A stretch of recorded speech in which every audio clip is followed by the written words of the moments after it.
I'm a businesswoman. I work as a controller in a financial company, and I have another company on the side that I do. And I'm an entrepreneur. I'm an activist as much as I can be. A pacifist. I'm very opinionated, sometimes too much. And alhamdulillah, almost now.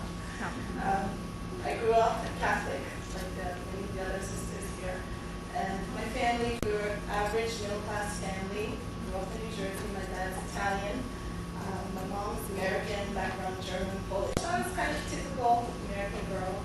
Nothing unusual there. But I was very introspective. I asked a lot of questions. My parents, they kind of accepted everything. They accepted this is what we do. We are Catholics. And they not really practicing much, but that's what they did. We went to church maybe a few times a year. I was pretty much the only one who ever went. But I didn't find, I found a lot of peace going to church, but no answers. I didn't find what I was looking for. And in the Catholic Church, you kind of, they tell you what. There's no question. You don't go to the priest and say, why is this like this? But it's just, they tell you, this is it. Leave and just listen to what we say. And that, for me, just didn't work. So by the time I was maybe 14 or 15, I really didn't even, I was almost, I wouldn't say atheist, but I was at least agnostic. I'm not really believing in anything. And I didn't understand how can there be God and there's so much suffering in the world? How can there be, if God is so compassionate, how can there so many people struggling? And because I wasn't getting the right answers. And that's the simple answer to that. So by the time I went to college, I was kind of into wanted to know about other cultures, and I ended up going into a masjid one day in Washington, D.C. My roommate and I, we just walked in, we didn't know what we were doing. We didn't wear hijab, we didn't know anything. We just walked in, it was a very peaceful place. And I was like, oh, this is very nice, And I learned a little bit here and there about Islam, but never really thought much about it after that. And when I went to graduate school in New York, I met my husband. My husband is Egyptian, and I thought, oh, how nice, we talked about Egypt and everything, and I never really thought much about this Islam. It just didn't occur to me. I knew it has different faith, but I knew a little bit about the pillars of Islam, and that's it. And he didn't talk to me much about it. He was getting his PhD. He was studying religion, actually, but not Islam. He was on a scholarship to study Hebrew and Judaic studies. So he did a lot of comparative religion. And he just put it very simply. He said, I studied all the religions, and Islam makes the most sense to me. Well, that's stuck in my mind. But, over the years, we've been married now, I think, about 16 years. And we went back and forth to Egypt. I met him, after I met him, maybe a year after, I went to Egypt. And I didn't really know anything about it. I had never been to a Muslim country before. We traveled a lot with kids. And we get there, it's the middle of the night, I'm jet lagged, I don't know what's going on. And, it's like going back in time. At that time, Cairo now it's changed a lot. But at that time, you saw kids in the street riding carts with donkeys, and we saw the doormen building fires in the building. And it was really like, shock, total culture shock. And then I'm waking up half awake in the middle of the night, and I hear the adhan. And I didn't know what it was. It was like out of a dream, or something. And, when you hear the adhan here, you hear, it's beautiful and everything. But when you hear the adhan in Cairo, and you have 1,000+ mosques, and it's echoing, and you're sort of, what is this, So it was just really amazing. But, over the years, I went back and forth to Egypt many times, and I got to know, I fasted with the family during Ramadan, I went to many mosques, and it's there somewhere in my head, but still I'm thinking, okay, it's, I heard the Quran thing, and I'm still thinking, that's for Muslims. I'm not Muslim, I'm thinking, that's for them, it's very beautiful, it's nice, I respect religion, but it's not my religion. And I didn't think of myself that way. I remember one time, it was during Ramadan, and every time we go to see the family, we leave, everybody's in tears, and we're crying, and this is just how it is. And we're in the Hussein area. The Hussein there's a very famous, the Azhar Mosque is right across the street, and Hussein is a very famous old mosque, and actually it's even forbidden to non-Muslims to go in there. So we're standing there, we're getting ready to say bye to the family. And my brother-in-law, Midhat, goes, Laura, I want you to become a Muslim. And I just looked at him and said, I don't even know if I said anything. I just sort of looked at him, and I thought about it, and it was in my mind. And it stayed there for a long time, because very stubborn, and it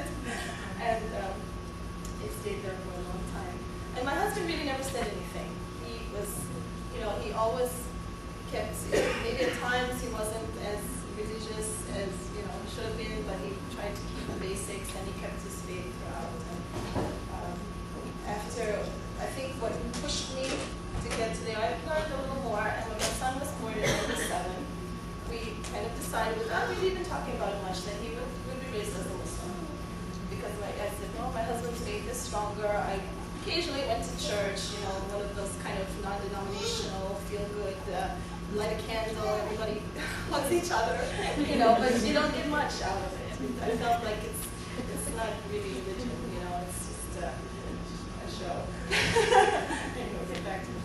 But we decided my son would be raised as a Muslim. But at the time, we were doing Christmas, we were doing Easter, we were doing a lot of things that were not really, the way we should be practicing according to Islam.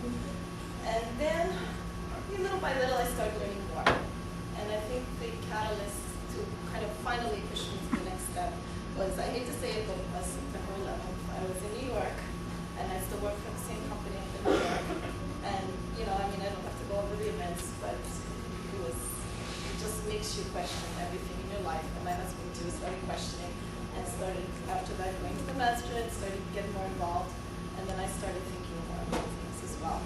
And what happened was, I started defending Muslims, because I know, everybody I knew was kind, gentle, and good people, and, there were so many lies being spread. So I started writing to the newspapers, and I'm writing to everybody, and I'm trying to, speak out to everybody I see, and speak out, and then, if I had to do that, I need to learn something more about Islam. So I said, after all these years, I studied. I had a degree even in reading books about Islam, and I studied it all, and I still had not been. So I sat down one day. This was maybe 3 or 4 years ago, and I read the whole thing. And I don't know why it took me so long, and I read it, and then up until this time, I was thinking it's for other people. It's not for me. It's not. I'm a really kind of cynical person. I don't believe in things easily. But I read a few verses that really struck me, and I selected a few of them to just talk about because some things you don't hear too often. But they were the ones that said, "Why don't you believe? We have all the signs. We showed you our signs. You look around the earth and you see all these things, and you still don't believe." So I picked a few of these verses. Just I'm sure you. I didn't know if we were going to get a lot of non-Muslims here, but they're beautiful anyway. So maybe we can talk about a few of them. This one, it says, "Those who have no knowledge ask, why does Allah not speak to us face to face or send us a sign? The same command was made by those before them. They all have the same mentality. We have already shown clear signs to those whose faith is firm. What clearer sign could there be than this book we have sent you, O Muhammad, the knowledge of the truth, and made you the bearer of good news? Now you will not be called upon to answer the actions of the companions of the fire." And have the unbelievers ever considered that the skies and the earth were once one mass, but we split them asunder, and we have created every living thing from water? Will they still not believe? And we have planted mountains on earth, lest it should tilt to one side with them. And we have left between them open passages so they may find their way. And we have made the sky a safe canopy, yet they are heedless to these signs. He is the one who has created the night and the day and the sun and the moon. All the celestial bodies move swiftly in orbits of their own. And these verses also, I chose them because they talk a little bit about some of the scientific proofs. When we're talking about celestial bodies orbiting.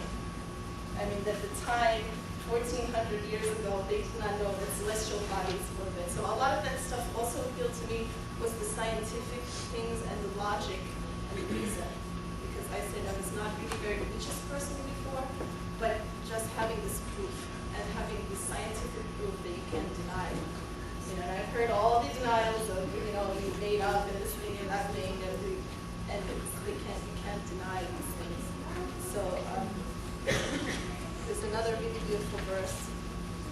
It's talking about the birds, how there's a lot of verses about nature, how you look out at nature and you see how beautiful it is. Do you think all these things are the by mistake or just by some random event, you know, which is what I thought before, or I didn't know, or I didn't care, or, you know, or a lot of people didn't think that way. So,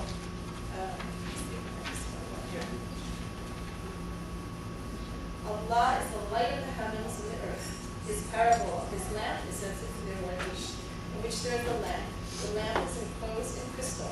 The crystal is of a star-like radiance. It is lit with olive oil from the blessed olive tree, which is neither eastern nor western. Its very oil would almost be luminous through no fire attached to it, as though all the means of increasing light upon light are provided. Allah guides to his light those whom he pleases. He cites such parables to make his message clear to the people, and Allah has knowledge of everything. So that's my story. It took me a long time, and it's, you know, I'm not, I still think it's sometimes a struggle for me, but, you know, alhamdulillah, to live your life as a Muslim, you can never go back. So, my story, thank you.